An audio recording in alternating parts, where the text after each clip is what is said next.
안녕하세요. 파산관제인 홍현필 변호사입니다. 예, 오늘은 상속재산 파산 중에 예금이 아주 소액이어서 95,000원 정도 빼이 안됩니다. 이런 건 어떻게 처리되는지, 그리고 한 이유는 무엇인지 한번 이걸 살펴보기로 하겠습니다. 이제 돌아가신 분이죠. 이게 상속재산은 누구누구의 상속재산이 이제 대상입니다. 채무자가 누구누구의 상속재산입니다. 그래서 2001년에서 2014년에 돌아가신 분을 기준으로 여기다 쓰시면 되죠. 인천 간석동.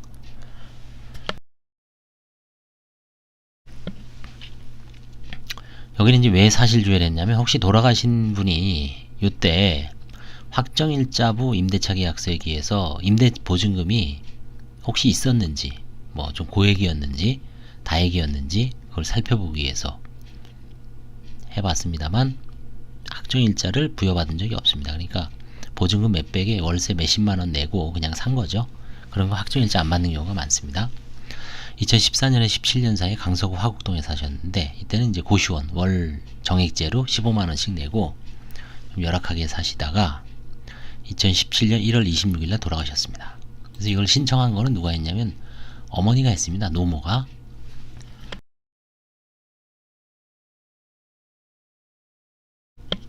참, 노모께서 그때 법정에 직접 출석해서 하셨는데 참 안 됐더라고요. 그래서 아들이 이제 위암으로 돌아가셨다고 말씀을 하셨습니다. 그래서 이제 아버님 부친, 채무자의 부친은 망인의 부친이죠. 2016년 4월 28일 사망하셨고요. 어머니가 이제 노모 85세 된 어머니가 혼자 계십니다. 채무자는 1월 26일날 돌아가셨고요. 바로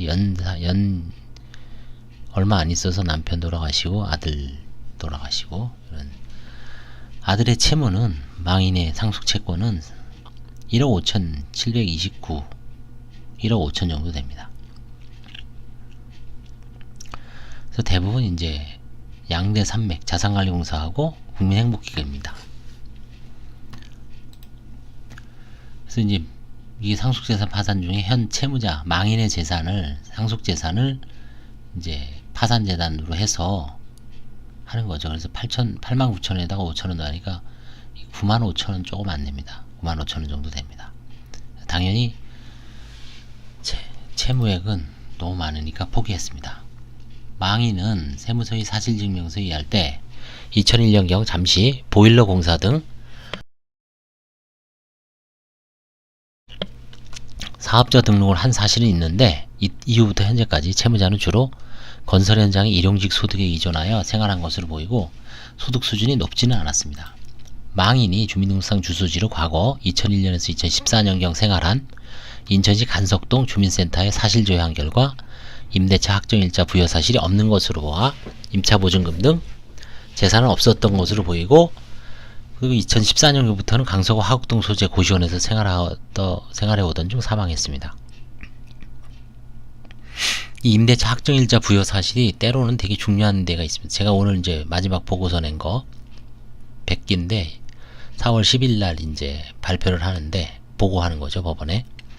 그중 한 분이 뭔가 아버지는 이제 연세가 드셨어요. 한 75세 넘으셨는데, 아들이 이제 한 40대 중반이고요. 아버지가 용산 쪽에 보증금이 7천 있습니다. 근데 거기서 한 10년 사셨어요. 그래서 혹시 그게 채무자의 은닉된 재산이 아닌가 라고 해서 이제 확정일자부를 띄워오라 그랬더니 2011년경 들어갈 때부터 아버님 소유였고, 물론 이제 채무자가 돈을 주고서 아버님 명의로 할 수도 있죠.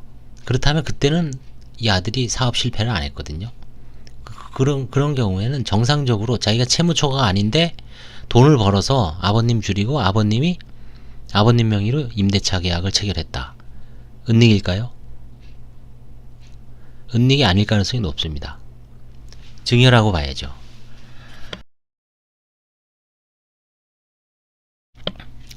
그래서 이제 아버님 명의로 했는데, 더군다나 원래 3천은 아버지 거였어요. 7천짜리로 전세를 가니까 4천은 여동생이 붙여준 게 찾아냈습니다. 채무자가.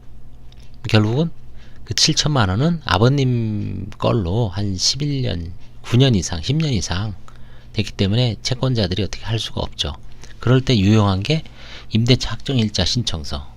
그 동사무소나 구청에 가면 등록이 돼 있습니다. 그럼 그걸 딱 발급을 해줍니다. 임대인이 누구고 임대인 이름도 나옵니다. 그 다음에 임대차 기간, 가장 중요한 보증금이 얼마였는지. 그래서 이제 이분은 아까 제가 말씀드린 분은 이제 속 시원하게 의혹이 해소가 됐죠. 여기서 그래서 누구누구의 생전 부동산은 없고 생전에 체결된 보험계약도 존재하지 않고요. 임대차 계약도 없었죠. 현재 망인의 상속재산은 예금 총 95,108원이 있습니다. 채권자는 2명입니다. 국민행복기금, 희망모아 유동화 전문회사. 채권에 그냥 1억 5천이에요. 그럼 이게 우편요금도 안 나오죠. 그래서 절차 비용 부족으로 이런 걸 한가 포기합니다.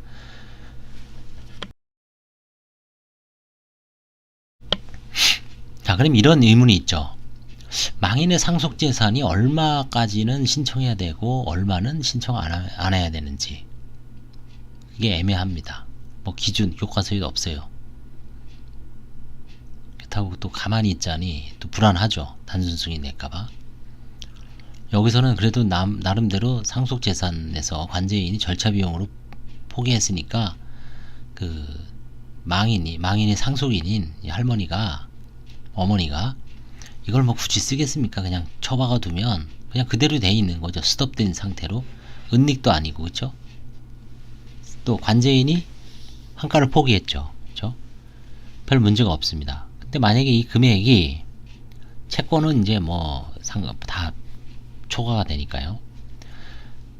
이게 제가 지금 상속재산 파산을 지금 한 10개 정도 하는 것 같은데, 이렇게 예금이 뭐 95,000원, 몇만원 해갖고 포기한 게 지금 한 서너 개 됩니다. 그러니까 이게 만약에 50만원이면 어떻게 할 것인가, 100만원이면 어떻게 할 것인가.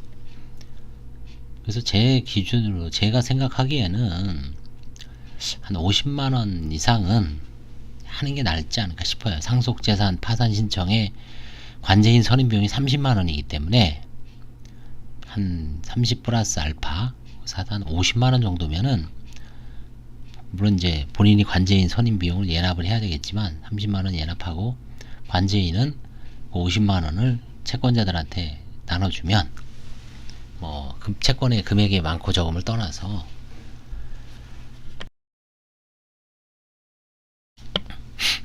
30만원일 때 어떻게 할 것인가, 참 어려운 문제입니다. 그래서 대략적으로 한 50만원 정도면은 50만원 이상 정도 되는 재산이 있으면 상속재산 파산을 해봄직하다.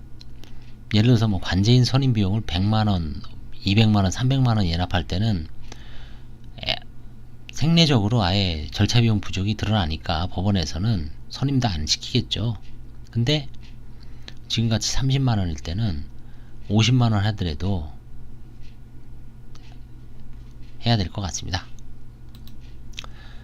그래서 이 사건은 이제 파산 폐지입니다. 상속재산 파산은 파산 폐지가 마지막 의견이고요. 면책은 없죠. 면책 절차는 하단 사건만 존재하죠. 상속재산 파산의 특징입니다. 그래서 이 사건은 면책 사건은 없습니다. 그래서 면책에 대해서는 의견 피력을 할 수가 없습니다. 감사합니다. 도움이 되셨다면 좋아요와 구독을 눌러주시기 바랍니다. 그리고 뭐 궁금하신 사항은 문의를 주시기 바랍니다.